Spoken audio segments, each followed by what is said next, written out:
The words escaped Michael Foster's lips with the quiet desperation of someone who had carried the same hope for 4 decades, never letting it die despite countless disappointments and dead ends. Steve Harvey stood transfixed at his podium, staring at this 52-year-old man whose eyes held the pain of a 12-year-old boy who had lost his best friend and spent his entire adult life trying to find him again.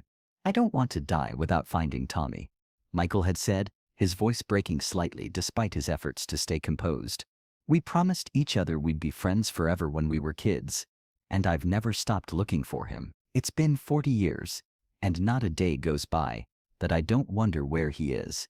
If he's okay, if he remembers our friendship the way I do." The silence that followed wasn't the comfortable pause between game show questions. It was the heartbroken quiet that settles when everyone in a room suddenly understands they're witnessing something that transcends entertainment, something that touches the deepest human need for connection, for continuity, for the bonds that shape us in childhood and echo through our entire lives. Steve looked at Michael, sitting in the front row with a worn photograph clutched in his hands and tears streaming down his face, and saw something that broke every rule of game show hosting.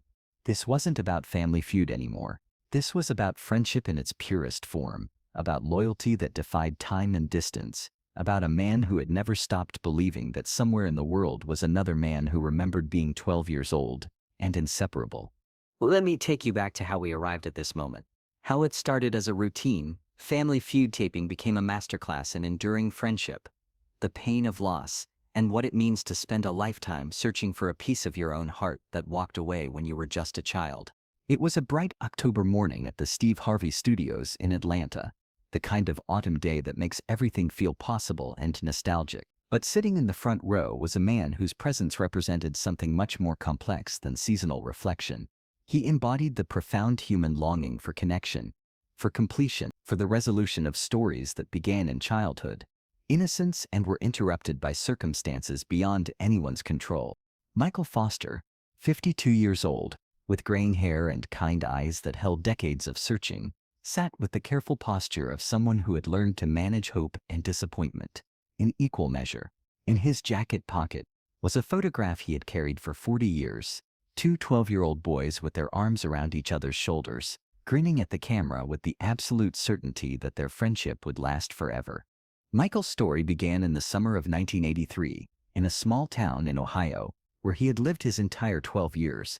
His best friend Tommy Martinez had moved to town 2 years earlier, when his father got a job at the local factory, and from the moment they met, Michael and Tommy had been inseparable. They spent every waking moment together, riding bikes, building forts, sharing secrets, and making the kind of grand plans that only 12-year-old boys can make with complete sincerity. Tommy had been more than Michael's best friend. He had been his anchor, his confidence, his partner in every adventure that summer could offer. They had sworn blood brotherhood one afternoon, in Michael's backyard, mixing drops of their blood and promising that no matter what happened, they would always be friends, always find each other, always remember the bond they had formed. The end had come suddenly, without warning, in the way that childhood friendships sometimes end, when adult decisions shatter children's worlds. Tommy's father had lost his job in August, and within 2 weeks, the Martinez family had packed everything they owned into a moving truck and disappeared from Michael's life as quickly as they had entered it. There had been no time for proper goodbyes, no exchange of addresses or phone numbers, no plan for staying in touch. One day Tommy was there, and the next day he was gone, leaving only an empty house and a 12-year-old boy who couldn't understand how someone so important could just vanish. Michael had spent the rest of that summer riding his bike to Tommy's empty house, hoping somehow his friend would come back. He had written letters addressed to Tommy Martinez, somewhere in America, and asked his mother to mail them, never understanding why none of them received replies. He had saved money from his allowance for months, planning to hire a detective to find Tommy when he got older. As the years passed, Michael's search for Tommy had evolved but never ended. In high school, he had written to telephone directories in neighboring states, looking for any Martinez family that might be the right one. In college, he had used early internet search engines to look for any trace of his lost friend. As an adult, he had hired private investigators, joined online search groups, and spent countless hours on social media platforms, following every lead that might reconnect him with the boy who had shaped his understanding of friendship. The search had consumed Michael's life in ways both obvious and subtle. He had never been able to form close friendships with the same ease he had known with Tommy, always measuring new relationships against the gold standard of that childhood bond. He had married and divorced twice, unable to explain to his wives why finding a friend from 40 years ago mattered more than building new relationships in the present. Michael's family and friends had long since stopped encouraging his search, viewing it as an unhealthy obsession with the past, rather than understanding it as an essential quest for closure, for completion, for the resolution of a story that had been interrupted in the middle of its most important chapter. But Michael had never stopped believing that Tommy was out there somewhere, that he remembered their friendship, that he might be searching too. Every birthday, every Christmas, every significant moment in Michael's life was shadowed by the absence of the person who should have been there to share it, the friend who had promised to be his brother forever. The Family Feud opportunity had come through Michael's current job at a nonprofit organization that helped families reconnect with missing relatives. His colleagues had nominated him for a special episode about the importance of human connections, though they had no idea that Michael himself was living proof of what happened when those connections were severed. During the pre-show meet and greet, when Steve approached Michael, he immediately noticed something different about this contestant. While other people seemed excited about being on television, Michael was clearly nervous, emotional, carrying himself like someone who was about to do something that mattered more than entertainment. "Michael," Steve had said, noting the intensity in the man's eyes, "you seem like you've got something on your mind today." "I do," Michael had replied, his hand unconsciously moving to touch the photograph in his pocket. "I'm hoping maybe someone watching will be able to help me find someone I've been looking for." Steve had sensed there was much more to Michael's story. But the conversation had been brief, interrupted by production needs. The Foster family had been selected to compete against the Chen family from California, with Michael joined by his sister Karen, his nephew David, and 2 co-workers from his nonprofit organization. From the moment the game started, it was clear that Michael was distracted, emotional, playing the game, but clearly focused on something much more important than points or prizes. Steve was struck by Michael's obvious intelligence and kindness, but he found himself repeatedly drawn to the way Michael seemed to be fighting back tears, as if he was carrying something too heavy for one person to bear alone. The game progressed through 4 rounds, with both families playing well, but Michael's answers often had an emotional undertone that suggested deeper meanings. When asked to name something people lose and spend years trying to find, Michael had answered friendship, with a conviction that made everyone in the studio pause. It was during the 5th round that everything changed. The survey question seemed designed for someone exactly like Michael. Name something from childhood that people never forget. Michael had just given an answer that earned significant points. Best friends. As his family celebrated, Steve decided to engage more personally with Michael about childhood memories and lasting friendships. "That's a beautiful answer, Michael," Steve said. "Childhood friendships really do stay with us. Tell me about your best friend from when you were a kid." The question was meant to be warm, nostalgic, the kind of interaction that celebrated the innocence and joy of childhood relationships. But when Michael looked up at Steve, his expression wasn't that of someone preparing to share happy memories. "Mr. Harvey," Michael said, his voice beginning to break, "can I tell you about Tommy?" Steve nodded, sensing that whatever Michael wanted to share was deeply important to him.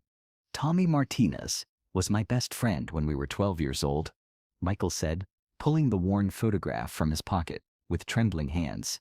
"We did everything together, told each other everything, promised we'd be friends forever. We even mixed our blood and swore we'd always find each other no matter what happened." The studio began to quiet as people sensed that something profound was being shared. But in August of 1983, Tommy's family had to move suddenly. Michael continued, his voice growing stronger despite the tears now flowing freely down his face. "One day he was there, and the next day he was gone. No goodbye, no address, no way to stay in touch. I was 12 years old, and my best friend just disappeared from my life." Steve felt something deep and painful stir in his chest, recognizing the kind of loss that shapes a person's entire life. "Michael," Steve said gently, That must have been devastating for a 12-year-old. It was, Michael replied. But Mr. Harvey, here's the thing. I never stopped looking for him. It's been 40 years, and not a day goes by that I don't think about Tommy. Don't wonder where he is. Don't hope that maybe today will be the day I find him. The audience was completely silent now, drawn into Michael's story not by entertainment value but by the pure, heartbreaking devotion of someone who had never let go of childhood love. I've spent my entire adult life searching for him, Michael continued, holding up the photograph so the cameras could see two young boys with their arms around each other. I've hired private investigators, searched online databases, joined missing persons groups, followed hundreds of leads that went nowhere. My family thinks I'm obsessed, but they don't understand. Tommy wasn't just my friend. He was my brother. He was part of my soul. Michael's voice broke completely as he spoke the words that had driven his 40-year search. I don't want to die without finding Tommy. I want him to know that I never forgot him, that I kept my promise to always be his friend, that somewhere in the world there's someone who remembers being 12 years old and thinking our friendship would last forever. Steve Harvey, who had made America laugh for decades, who had heard every conceivable story the human heart could tell, found himself witnessing something that redefined everything he thought he knew about loyalty, love, and the bonds that transcend time and distance. Michael, Steve said, his voice thick with emotion, what you just shared is the most beautiful testament to friendship I've ever heard. You've spent 40 years proving that some promises really do last forever. He looked at the photograph Michael was holding, seeing two children whose innocent joy seemed to reach across 4 decades. Tommy Martinez, wherever you are, you have a friend who has never stopped believing in the power of the bond you shared. Steve turned to address the entire studio, his voice carrying an authority that transcended entertainment. Ladies and gentlemen, he said, Michael Foster just showed us what real friendship looks like. Not the fair weather kind, not the convenient kind, but the kind that endures separation, time, and every obstacle life can throw at it. Steve turned back to Michael, his expression showing both the profound respect he felt for Michael's devotion and genuine determination to help. Michael, he said, I want to do something. This show reaches millions of people. Tommy Martinez, if you're watching, if you remember a boy named Michael Foster from Ohio in 1983, we want to hear from you. Because your best friend has been looking for you for 40 years. But Steve wasn't finished. He looked directly into the camera. Tommy Martinez, born around 1971, lived in Ohio in the early 1980s, had a best friend named Michael Foster. If this is you, or if anyone watching knows someone who fits this description, please contact us, because some friendships are too precious to leave unfinished. The audience erupted in applause, but Steve held up his hand. In fact, let's do this right now. I'm going to have my production team start making calls. Michael, do you remember Tommy's father's name? Any other details that might help us find him? For the next 10 minutes, Family Feud became a missing persons investigation. Michael shared every detail he could remember. Tommy's father worked in a factory. His mother's first name was Maria. They had moved from Ohio to somewhere that required a long drive. Tommy had a distinctive scar on his left hand from a bike accident. The production team was making calls, sending emails, posting on social media, mobilizing every resource at their disposal. And then, just as Steve was preparing to continue the game, a producer ran onto the stage with a piece of paper. Steve, the producer said, we found him. The studio fell into absolute silence. Michael's face went completely white, then red, then white again, as he processed what he had just heard. You found Tommy? Michael whispered. Steve looked at the paper in his hands, hardly believing what he was reading. Michael? Tommy Martinez lives in Phoenix, Arizona. He's been watching this show, and he's been looking for you too. What happened next was unlike anything in television history. The production team had Tommy on the phone within minutes, and his voice was played through the studio speakers. Michael? Came a voice from the speakers, older now, but unmistakably familiar to the man who had been searching for 40 years. Is that really you? Michael Foster, 52 years old, and suddenly 12 again, collapsed into his chair and sobbed like a child. Tommy? Tommy, is that really you? I never forgot you either, buddy. Tommy's voice said from the speakers. "I've been looking for you my whole life. I never stopped hoping we'd find each other again." The reunion that followed was conducted partially by phone and partially through video call, with Tommy appearing on the studio's big screen, tears streaming down his face as he looked at his childhood best friend for the first time in 4 decades. "You kept your promise," Tommy said. "You never stopped being my friend." "Never," Michael replied. "Not for a single day." But Steve had one more surprise. "Tommy," he said, "how quickly can you get to Atlanta?" 6 hours later, Tommy Martinez walked onto the Family Feud stage, the reunion between two men who had been boys together, who had been separated by circumstances beyond their control, who had spent 40 years looking for each other, was captured by every camera in the studio and broadcast to millions of viewers who understood they were witnessing something sacred. The embrace lasted several minutes, two men holding onto each other like they were afraid one of them might disappear again.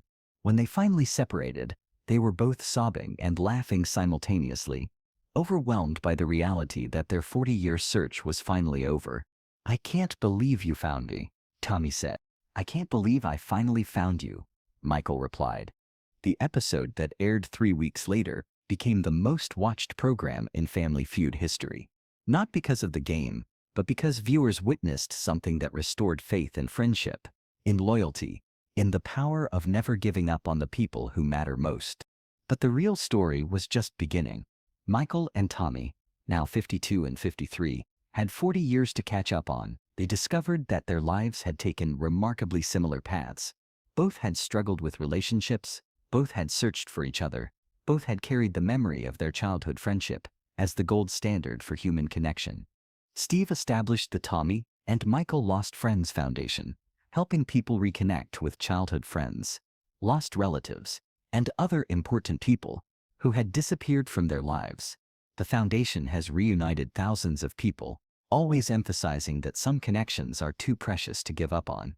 6 months after their reunion, Michael and Tommy stood as best men at each other's weddings. Both had found love after finding each other, as if completing their friendship had allowed them to complete other relationships as well. 1 year later, they appeared together on a follow-up Family Feud episode, sharing how their reunion had changed their lives and encouraging other people to never give up searching for lost connections.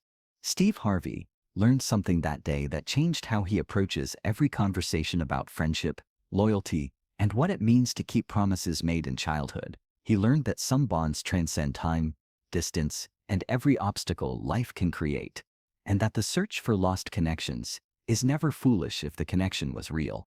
Michael and Tommy's story became more than just a television moment.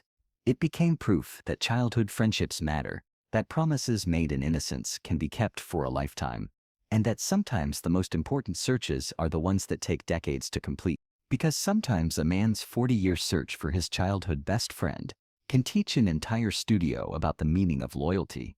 Sometimes the most powerful stories are about connections that refuse to be broken by time or distance. And sometimes the most meaningful television happens when someone's lifelong quest finds its resolution in front of millions of witnesses who understand that some friendships really are forever.